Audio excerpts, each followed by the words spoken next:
Welcome to the DIY series, How to Build Your Food Truck with me, Frank Baltiers, where step by step I have shown you how to build a food truck from scratch, from all the way from an empty trailer to a full kitchen on wheels. You can do the same thing with the trailer as you can with the truck. Just so you know, right here, this is actually my food truck. This is Rolling Burritos, and I'm gonna be covering a Q&A that I have that you guys comment on all my videos that I want to answer, and that's part of the episodes that we're doing now is Q&As, because I'm not really building another one, but I do want to help you out in reaching your goals of having your food truck on the road, making money, making your wonderful food or your desserts for everybody.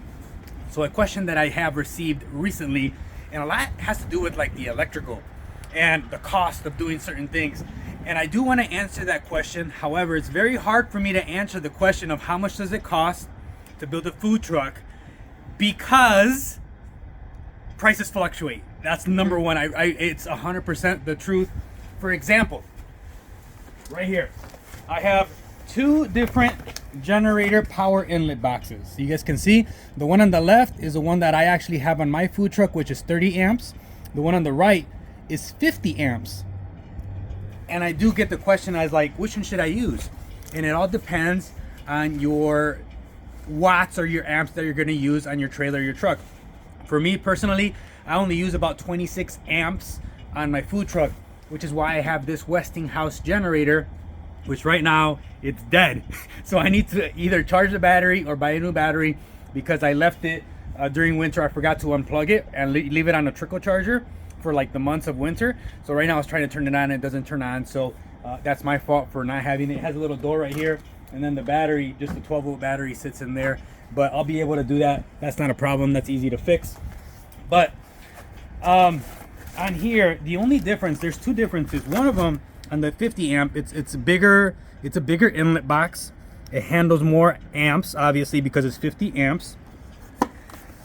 If it was me and I was building a food truck again, I would go with the 50 amps. And the reason I say that is because on a 50 amps, you can use 30 amps, but on a 30 amps, you can't do 50. So if you, for some reason, want to add something down the road, then you have to upgrade your wire, upgrade your power inlet box. And if you do it from the beginning, then you won't have any issues. This one's a 30 amp. It's a little bit of a different plug, but it works wonderful. I haven't had any issues. Like I said, I don't plan on adding more equipment to my food truck. But to answer the question, back to the question, is the cost of building the food truck. The other reason I can't answer that directly, and I kind of can't give you a straight answer to anyone that ever asked me, is because your cooking ways are probably different than mine. Maybe you have fryers, maybe you have big griddles, maybe you have burners. There's different prices to griddles. There's $1,000 ones, there's $4,000 ones. Same thing with the fridges. Do you want to use one? Do you want a new one? There's $1,000, there's $4,000. So I wish I had a straight answer for you guys, but I do have that spreadsheet that I have made where I try to simplify everything according to what I have bought. A lot of the prices that you see on there, for example, this one, I just bought it just to show you guys, literally like almost like a show and tell. This one is about $98 right now. When I bought it last time, it was about 50 or 60 bucks. So you know that prices fluctuate. There's nothing that I could do about it. Just know that that's the problem. This one, I bought it for $68 at 30 amps, literally this week. When I bought it on my food truck right here, as you guys can see right here, I paid 30 bucks for it, 30. And here's a little plug that comes with it. I have this on an extension cord, on a temporary extension cord that I show you guys how to do it. Everything that I tell you guys how to do, I show you step by step on all my previous videos.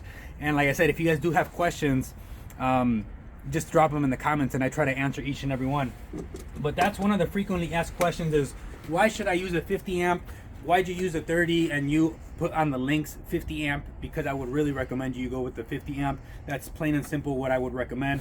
Go bigger, heavy duty, bigger amps, bigger wire, and you don't have to worry about ever having to upgrade down the road.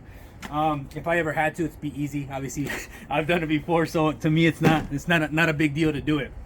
But that's why I show you guys, and that's why I believe it's so important for you guys to build your own food truck, because if you do need to fix something, you can do it yourself.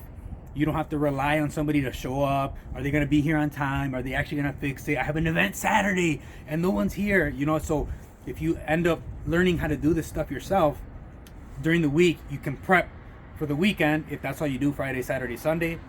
Or if you're out every day, when you come back at night, then you can fix whatever you need. So right here, as I mentioned, this is all the main arteries of the food truck. I like to say this is like the bread and butter, because without this, you really can't have the rest of the food truck.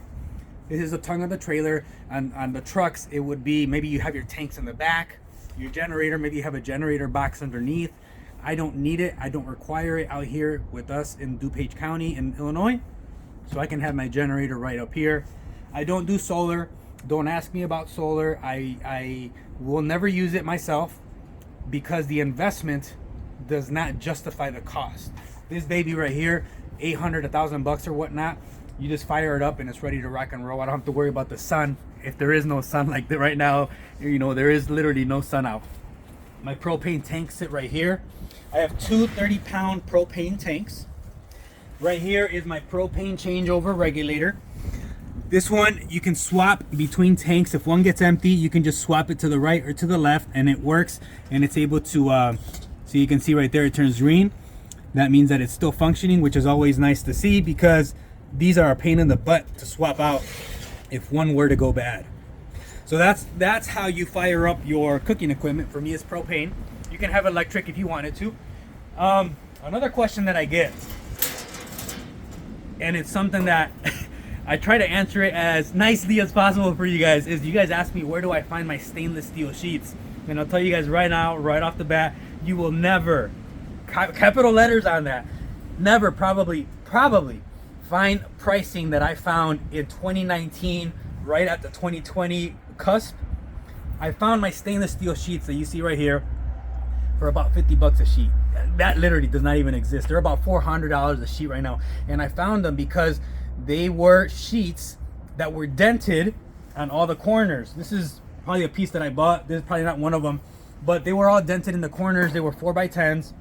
But this is what I would use on the cooking side if I had to start over, which obviously I've done it many times. It's just stainless steel, real heavy duty, 304 mill finish. And what I recommend is just Google metal distributors near me, stainless steel distributors near me, or metal supermarkets is where I found a lot of the stuff that I have. Diamond plate is what I used on my first food truck right here. So this is diamond plate. I used it on the flooring on my first food truck. I would not use it again. I do link the flooring that I believe that you guys should use, which is coin gray flooring. And then right here, it just so happened to be here right now. These are my mats that I use.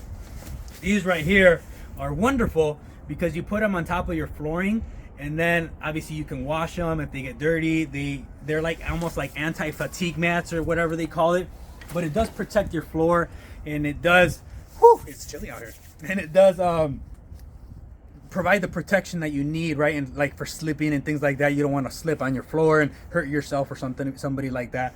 But that's pretty much it. I just wanted to make sure that I cover those two things. I ordered these specifically just to show you guys the difference between a 50 amp and a 30 amp. Obviously you could tell just by the size difference that one's bigger than the other, but and the pricing is a little bit different. But make sure that you buy the 50 amp if you can.